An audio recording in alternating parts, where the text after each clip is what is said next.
You can't stop me now. Can't stop me now. My feet have come too far for you to tie them to the ground. You can't stop me now. Can't stop me now. Set my sights on where I'm going at and turn it back around. You can't stop me. Hey everybody, welcome back at the job site of Villa Splendida. That's the name of this beautiful villa. Well, what it's going to be.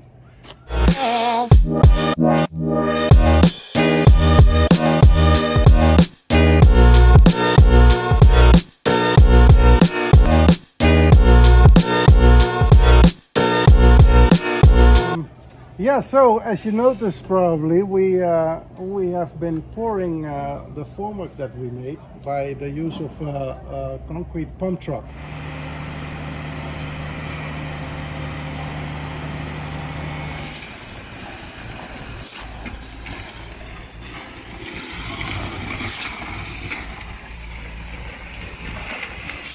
Now that's an whole adventure in itself. It's obviously gotta prepare a lot of things before you are ready for the concrete pump truck to come in, and there are certain things you want to watch. That's what I would like to tell you about. For instance, what kind of concrete do you want? I mean, when you are talking with the concrete company and you're ordering your concrete, there are different kinds of strength, and the stronger is not always the better. You know, you gotta have the right strength for the right purpose. In this particular case, we went for concrete with a compressive strength of 3,400 psi. That's what we ordered, so let's check later on if that's exactly what we got. But anyhow, before you start pumping your concrete or set the date with the company before they come in, you want to check the weather forecast, because obviously if there's like a big tropical rain wave coming in, you don't want to be pouring concrete because the cement will just wash away. And you know, with weather forecast, it's always a bit tricky, so it's not as easy as it sounds. But yeah, if you take into account the days to come and be in close contact with the guy from the concrete company, so you can really cooperate in fixing the date, because it's really important to have a good date, that everything is ready and that you have nice weather.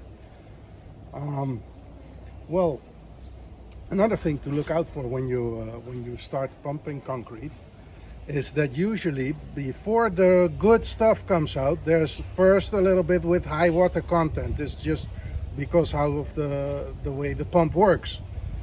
So you want to dump that first little batch of concrete, which we did in this case over there. You want to dump the first little batch, so then you go into your formwork, so you got the constant flow of constant quality right there. That's pretty important. Also, thing to take into account is the waste.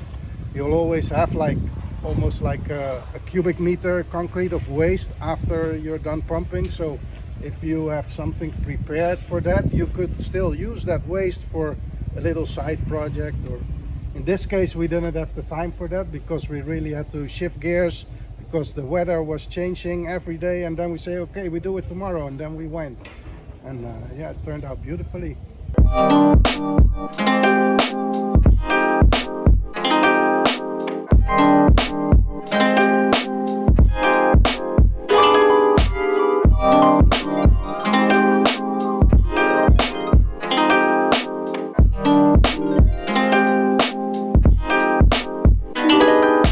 More about testing with this tester of the concrete, because I don't know if you saw the other episode that I tested some of my beams, but I got a question from somebody. He said, yeah, well, what does that mean? 25, 35, 30 doesn't mean anything to me. So I'll demonstrate to get more of an idea what the number means. So I'm going to test the compressive strength of the back side of this steel drum. This is really solid steel.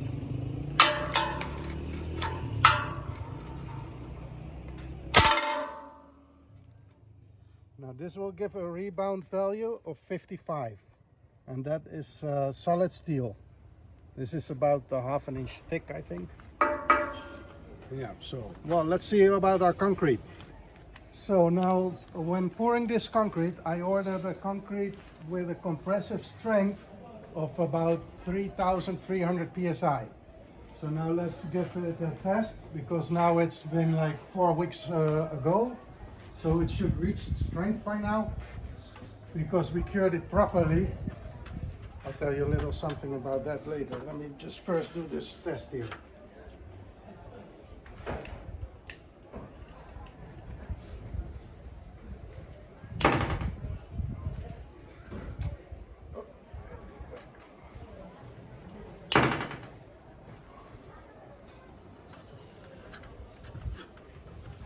So, as you can see, this has a rebound value of almost 40, like 38. Well, that's actually stronger than 3,300 psi than what I ordered. So, very happy with the result.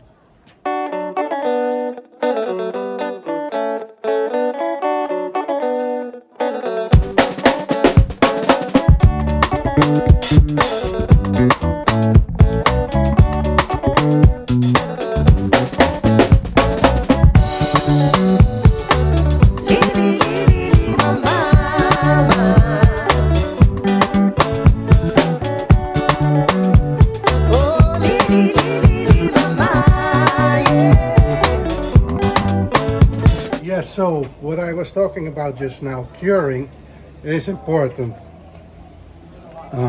Concrete must stay wet at all times during the first 4 weeks of its life. So in this case, because it's a ceiling, it's even more important, because you get the sun beating on it, the wind going over it, so it really tends to dry out. So that's why in this case we used a plastic foil, covered the roof in plastic, and then make sure every day we put a little bit of water underneath and put some blocks on top so it doesn't blow away with the wind, and that way it just stays wet. Real easy, but really important, and it will end up with a much higher strength of concrete. So this roof, this is just for to get a completely functional concrete roof. We build it out of concrete. For the aesthetics, in this particular case, we're going to build a Kana roof on top of it. Probably artificial Kana, because that seems to be the better way to go. So there's going to be a wooden structure on top of this concrete structure.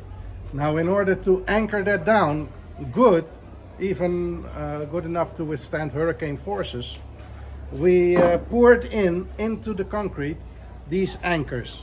These are stainless steel anchors that we put in like every 5 feet along the line here and along that line.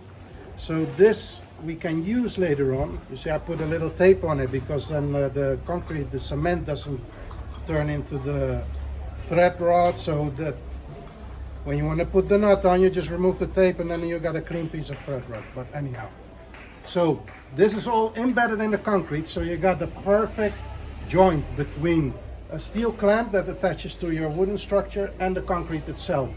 So no drilling or little anchors afterwards. It's already there out of stainless steel. What I also wanted to show you again maybe is the little details, like the wiring is already in place everywhere.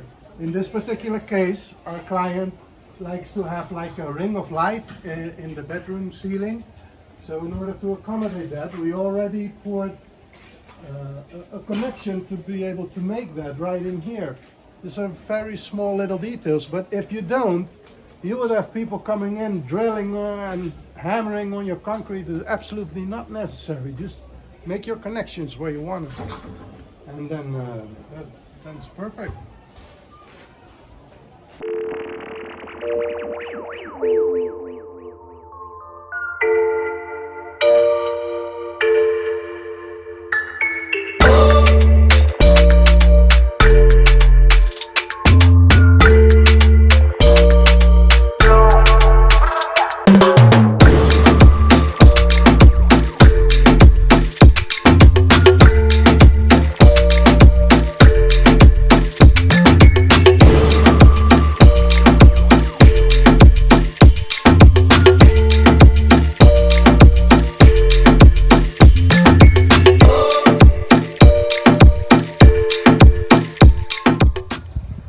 thing what we did in the last couple of weeks is we determined the outer lines of the pool and have it excavated. So we basically already got a natural swimming pool right now.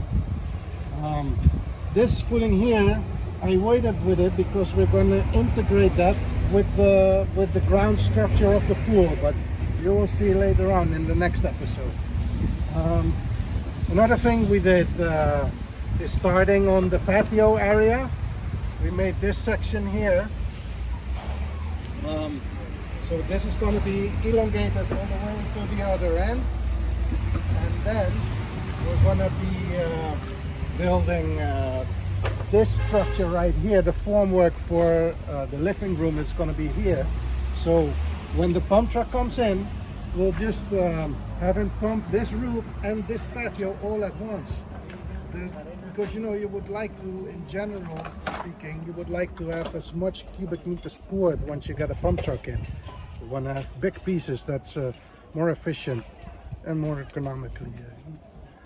So yeah, and we moved our workshop. We used to have that over there, but well, since we got a better roof now over our heads, we decided to move the workshop back into the structure over here. Let me show you.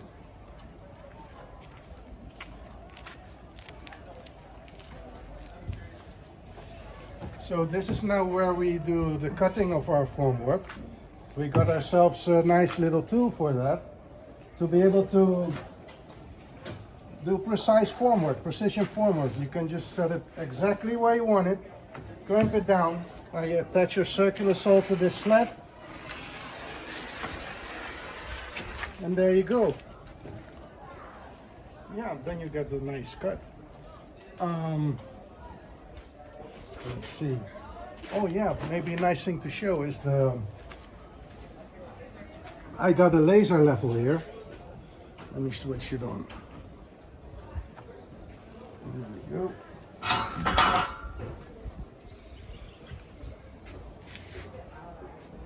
Let's see if we see that over here.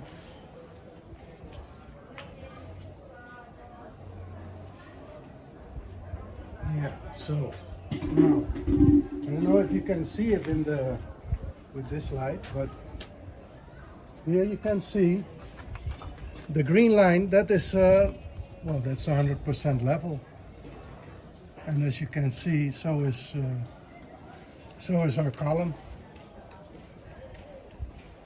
If it comes out, I don't know.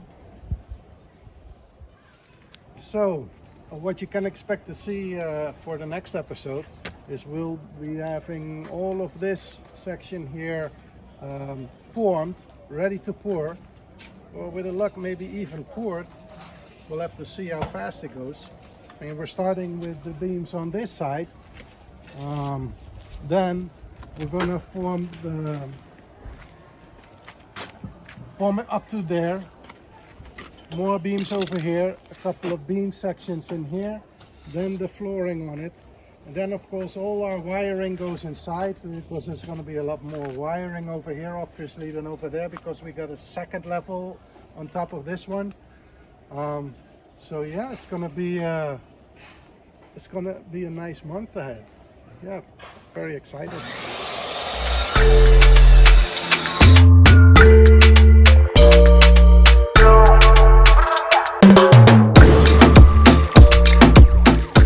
So, as you probably notice, it's really my passion, everything that has got to do with concrete.